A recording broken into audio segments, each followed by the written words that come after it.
Hey, what's up? It's me, Seth, with SethPerler.com. Hope you're having a fantastic day. Today I'm going to talk to you about the supply list that you guys are going to be getting very soon.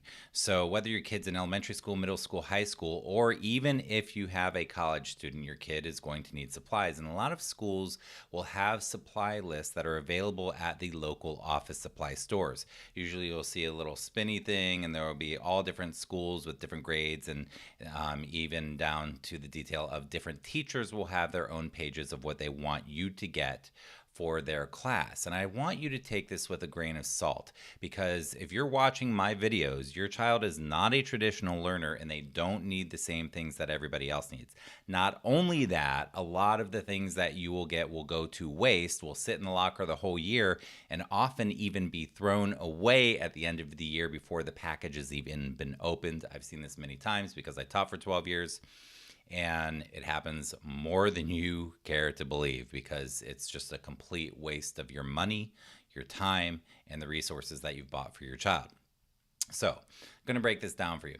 First of all, I'm going to share a little note on advocacy. If you are worried that your teacher is inflexible, or that the school is inflexible, and that they're going to really demand that you get certain supplies, and that they're going to give your child a hard time for not having certain things, I want you to write them a letter, an email, an advocacy email, send it to a couple of the people who are relevant on that list. It might be an administrator, a school counselor, and it might be a teacher or two or three. And go ahead and send them an email and say, hey, look, I'm doing things a little bit differently for my kid. If you really have a problem with this, and you really need us to get this supply, and you're going to support my child in learning how to use it, then fine. I don't have a problem with that. But if you're not going to support my child and really hold their hand through learning how to master using this particular supply, and we're doing a different system and we're working really hard to help our child, please support us in that and let us know what you need. But please, understand that we're just trying to really support our child who's struggling with executive function. So we've chosen to do some different things. So you're going to get the supply list. It's going to have all kinds of stuff on it. Sometimes you have to get stuff to share with the class. That's pretty normal. Sometimes they'll ask for tissue boxes. They get the tissue boxes from 30 different families, and they have tissues for the whole school year, winter, like that. That's pretty normal, stuff like that. But what's going to happen is you're going to see a list of get this and that and this and that and this and that. And you're going to have a lot of questions. And a lot of parents really are trying to do the right thing. And they're saying, is this the right type of pencil, or are these the right type of highlighters and all that? Don't worry too much about that. You can always get it after school starts.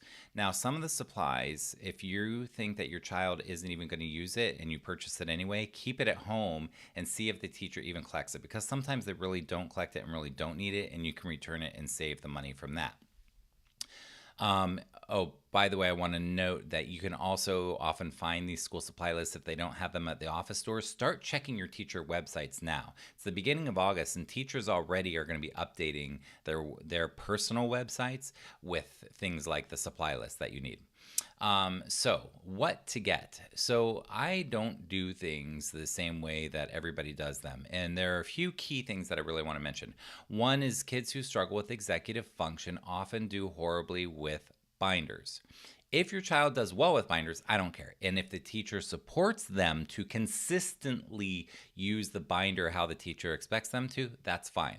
But often binders are overkill. Often middle school and high school teachers will have them get binders and get all these dividers, and have a divider for notes, and have a divider for homework, and have a divider for tests, and have a divider for this and that. And these kids who struggle with executive function have no interest in maintaining things to that level of detail, nor are they often capable, or do they have the time to do it. Their brain doesn't work like that. They need their brain power for other things. So if you know that that's your kid, don't get the 3-ring binder. What I recommend is either an accordion, or what I prefer and do with most students is get a simple folder system. Color coding is very important, so I get cheap folders. Often I will recommend that families get 2 or 3 of the same folder. So let's say that your child says, I want a green folder for science because it reminds me of plants, and plants are science or biology. Fine, green is science this year. I recommend that you get 3 of these cheap paper folders. I don't recommend getting slick folders, because kids with executive function issues are often the kids that toss the folder barely, and if it's a slick plastic folder, stuff flies everywhere, and good luck getting it back in there. to the detail that they need to. So I recommend cheap paper folders, huge labels on that. But if it's science, write SCI, huge on the front of that folder. And write it on the back of the folder and put their name on the front of the folder and put their name on the back of the folder, because these are the kids who lose their folders all the time. So have everything very clearly labeled all over the place. Don't worry, you are not overdoing it. Do this, even if they're in high school, even if they're in college. So go ahead and grab different colors. Let's say you have green, blue, red, yellow, whatever, and go ahead and label them front and back, and get 2 or 3 of the folders, because they will wear out. And just when they wear out, just get rid of them and replace them. Okay, I am very green. I don't like to waste stuff, but in this case, when the folder's worn out, for the purposes of this, get a new folder. If they have to use 3 binders, get them. But if it says it and you're pretty sure that the school is flexible and it's a more progressive school, then go ahead and get what you need. If it's a more traditional school and they're more rigid, then you might have to advocate for them. And again, if the teachers will support them, fine. Now, you also have things like compasses and protractors and calculators. These are generally for math class. Again, the labels are very important. Sharpie it all over the place. Sharpie your child's name all over the place on those compasses, protractors, rulers, and calculators, because they will misplace them and lose them. And you might want to have a set. If your kid loses stuff all the time or doesn't bring stuff home, just buy a set for home and buy a set for school. So you're going to buy 2 rulers, 2 compasses, 2 protractors, 2 calculators, or whatever, and just keep it simple so that they have everything they need at school and they have everything at home. So that goes through. As far as pens and pencils, honestly, I really like them to choose ones they like. And again, the labels. A lot of times I'll put little stickers around them with their name on it, or I'll write with a Sharpie directly on the pen or pencil if you can. So you want to do that, because if they lose it, it's more likely to come back to them if their name's on it. So write their name even on pens, pencils, highlighters, markers, crayons.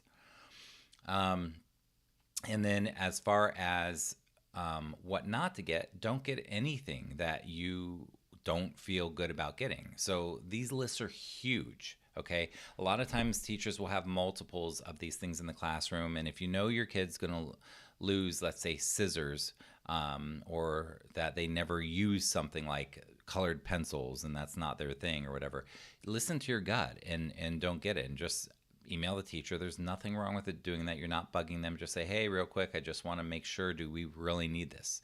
And then finally, planners. I'm going to talk about a couple of different things with planners. One is planners without planners. 2 is the big wall calendar planner. And 3 is the planner.